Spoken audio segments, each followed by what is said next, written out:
Next Goal Wins 2023. This film was a secret screening at Wood Green Cineworld and I didn't know what to expect. I'm not familiar with football, perhaps slightly more familiar with women's football. I've hardly ever followed football much, so I was totally unaware that in 2001 American Samoa had the worst performance of any team in the history of the World Cup. They lost by 31 goals. That was really surprising. Seeing 0, 1, 2, 3, 4, 5, 6, 7, 8, 9, 10, thinking how long is this going to carry on for? And the way it just went right up to 31 blew my mind. I've seen football scores quite often and they're usually very low. When it's professional football anyway, it's very low numbers of goals for either team. So this was striking. And after this performance, the coach was fired, unsurprisingly. We get a character called Thomas Rongen. Michael Fassbender. Until I saw the name on the title role at the end, I thought it was Rongen. There's a pub called the Rongen in Bexley Heath, and it's a term used to say that they're a criminal or they're not exactly a trustworthy character. But this is Rongen, Thomas Rongen. I didn't recognise Michael Fassbender to start with. He's got a full beard and just looked different. He's recruited, commandeered. His only way of redeeming himself is to coach the American Samoa team. He flies off to the middle of the Pacific Ocean and meets the team and finds them challenging. While he's dealing with everyone on the pitch, he sees a woman crossing the pitch towards the team. We find out quite quickly that she's a Fafafing.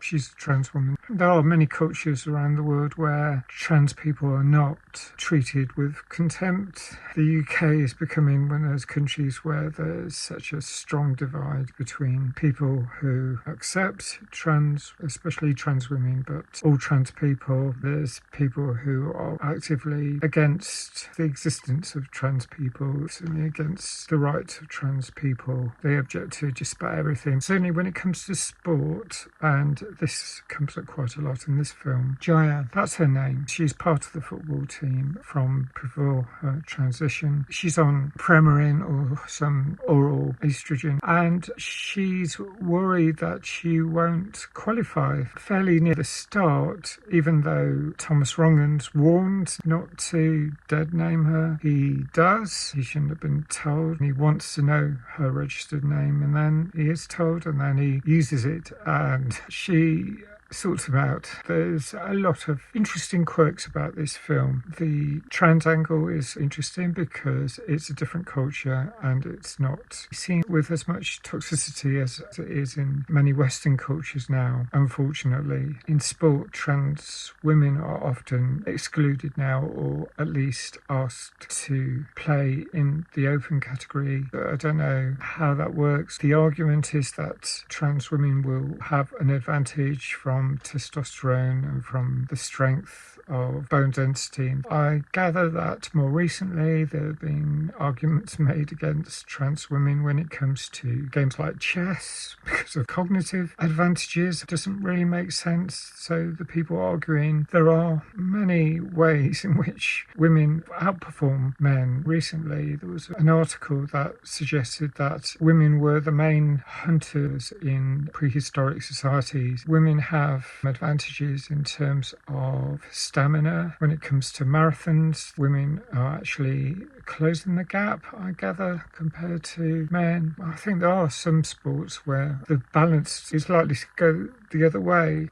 It's a big subject, it needs looking into. Getting back to this film, the worry is that Jaya will not be able to compete because she'll have got too much estrogen in her blood. Then there's a lot of other situations that Thomas has to deal with. He finds that most people on the island are doubling up in terms of jobs. They do more than one job. When there's a small population in a country, to run a successful country, you have to cover more than one job. So everyone's doing more work. There's also a 20-mile-an-hour speed limit across the island, and that is humorous, especially when there's been a lot of really controversial stuff happening in Wales in particular since the middle of September, but for quite some years in many London boroughs there have been protests about that alongside ULEZ and everything. Apart from finding some of the behaviour of particular characters obnoxious, such as Thomas often when he made particular terrible faux pas, it was pretty good fun. They're training for a particular match and they have to qualify. They have to get a goal. Well, the next goal wins. I laughed a bit. I enjoyed the whole thing. I will score it 7.5 out of 10. I think that's a fair score for this because it was not something I'd particularly enjoy normally, but seeing such a situation, Thomas trying to coach a team on a small, really remote Pacific island, yeah, I thought it was worthwhile watching. It was really good to see it as a secret screening. Previous screening, we actually got a little treat, a little tub of sweets to eat. Becoming an unlimited member is really worthwhile, I think. You pay a monthly subscription and you can see as many films as you want. At times in the past, I've watched 15, perhaps even 20 films. Now I tend to perhaps only see 7, 8, 9 films a month at the cinema. But I watch a lot of streaming as well. I think it's a good balance, except perhaps I still see too many films. I'd like to know your thoughts. So if you've